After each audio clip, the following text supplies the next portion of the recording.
This is KGW News at noon. The work week may be wrapping up, but the passion we're seeing on the streets is not slowing down around here, around the country, and around the world. Millions of people continue to rally together, demanding justice and change. Good afternoon. Thank you for joining us. I'm Nina Melhoff. In Portland, we saw that again last night. A large crowd of thousands gathering downtown, holding signs and chanting. And even Blazers star Damian Lillard was right out front supporting the cause. Our Mike Benner was on the ground last night covering it all. As Thursday night turns into Friday morning, several hundred protesters are still outside the Justice Center in downtown Portland. The building, of course, being protected by police because of the hundreds of inmates inside. In my opinion, the crowd outside is a little more amped up than the crowd we saw here Wednesday night. That said, this is still extremely peaceful, aside from a few agitators. And really, the entire demonstration, march in downtown Portland Thursday night was peaceful, and it was highlighted by an appearance by one of Portland's greatest ambassadors. Don't shoot! For the seventh night in a row in Portland, demonstrators take to the streets. Only difference on this night, Blazers superstar, Rip City's point guard, Damian Lillard, was in the crowd.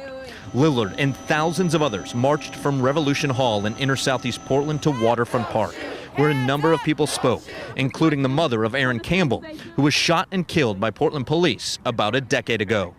He put his hands on his head, interlocked his fingers, and one of the officers said, "Put your hands up." Well, this wasn't enough.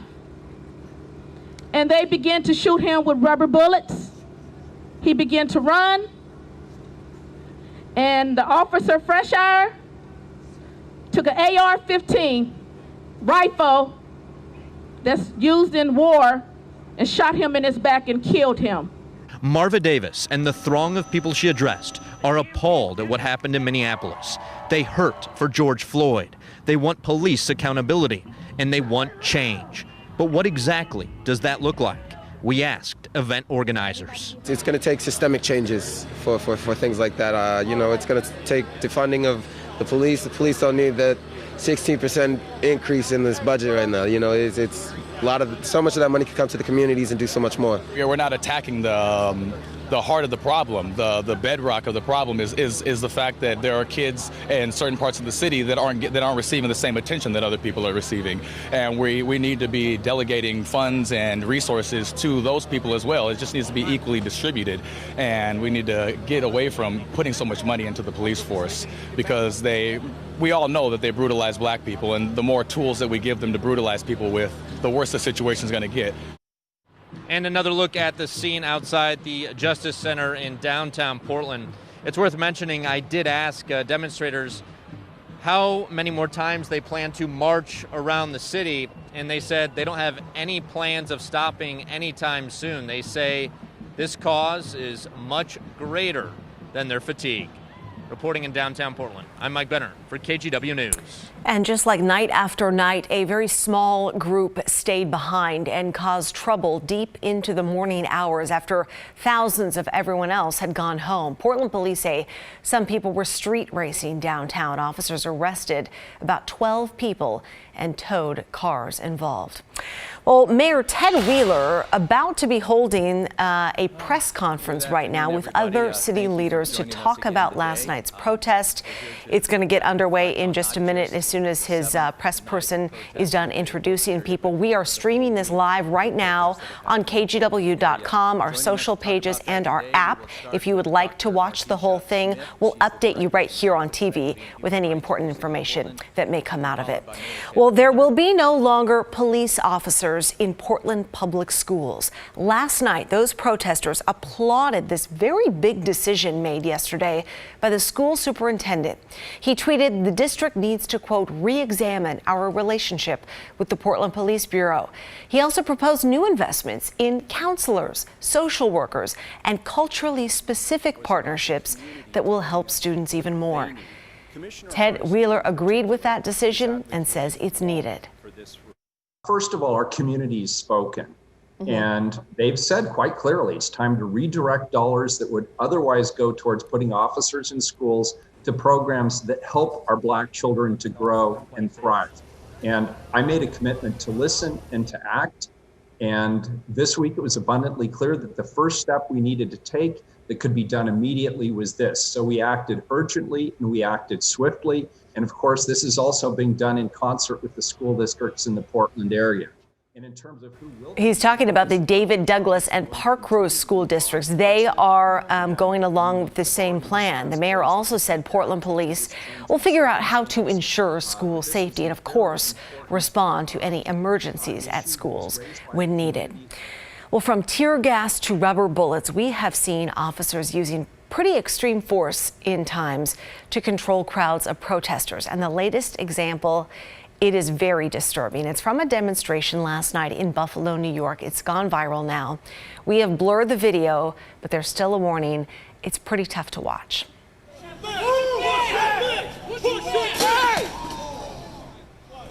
So you saw that man right there. He is 75 years old. We don't know what he said before officers shoved him back and he fell on the concrete. And we purposely blurred this video because as soon as he hit the ground, he started bleeding from his ears and it started pooling under his head. He went unconscious. You can see his phone soon drop out of his hand, but a dozen police officers pass him and no one does anything. He's in serious condition this afternoon in the hospital. 2 officers involved in this have now been suspended without pay. This video sparking a ton of outrage on social media. The guy is 75, especially after the Buffalo Police Department in a press release said he tripped and fell. They corrected that later. The city's mayor, though, calling for a thorough investigation. Now to coronavirus news and the job market showing unexpected healing in the month of May. According to the monthly jobs report out today, employment rose by 2.5 million jobs. That's the biggest one-month jobs gain since 1939. Analysts believe the increase has come from furloughed workers who have been able to return to their jobs as states begin to open up. The unemployment rate fell to 13.3%, which is significantly better than what was predicted. But still, some 20 million Americans are without a steady paycheck. Oregon Governor Kate Brown has approved 26 counties to enter phase 2 of reopening. And under phase 2, that means swimming pools, movie theaters, bowling alleys, churches, and arcades can reopen with distancing. Bars and restaurants can stay open till midnight. Recreational sports leagues can also start back up, and groups of up to 50 can gather indoors while up to 100 can get together outside. Those changes all take effect today for all of these counties you see on your screen: Benton, Curry, Douglas, Grant, Jackson, Klamath, Lake, Lane, Lynn, Morrow, Union, Wallowa, Wasco, and Wheeler. Starting tomorrow, all of these there on your screen will reopen in phase 2. And finally, Tillamook County will move into the phase 2 starting on Monday. The rest of Oregon remains under phase 1 except Multnomah County.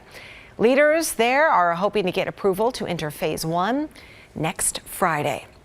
Well, hey, some good news for Clark County. You will be moving on to phase 2 of Washington's reopening plan, effective immediately. The county's application had been on hold for a while as health officials tracked an outbreak at a Vancouver fruit plant. So under phase 2, because it's different in Washington, barbershops and hair and nail salons can start taking clients. Pet grooming services can resume. Retail stores can open for in-store purchases. And finally, restaurants can offer sit-down service with some limitations. Phase 2 also allows for gatherings up to 5 people, and more outdoor activities will be allowed. Phase 2 takes effect immediately. Clark County can apply to enter phase 3 in 3 weeks.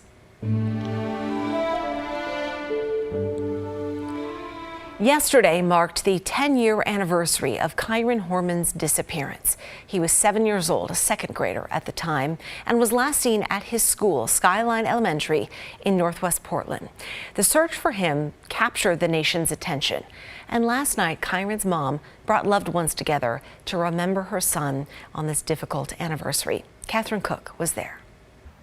It's June 4th, 2020. but we haven't lived past June 4th, 2010.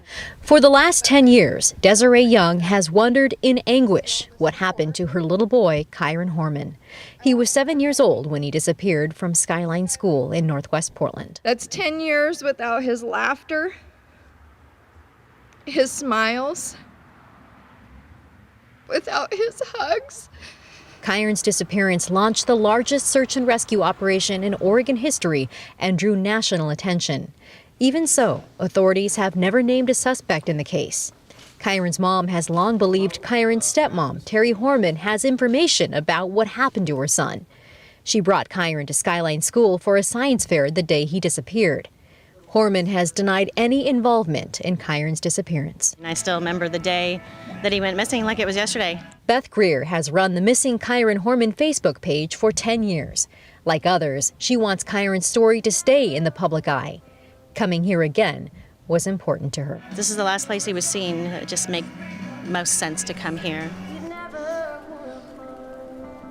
Living without him is like trying to live without your heart. After loved ones released balloons for Kyron, they floated away, like the moments family never got to share with him. We have missed out on all of the milestones, proms, learning to drive, his first girlfriend, and this June would be his high school graduation. Kyron's mom says one of the hardest parts about this is she has no new photos or memories of her son. Every day feels like she's living in the past, and yet she hasn't given up on the future and that one tip that could solve this case. If you have any information on the disappearance of Kyron Horman, you're asked to call the Multnomah County Sheriff's tip line at 503-988-0560. In Northwest Portland, Catherine Cook, KGW News.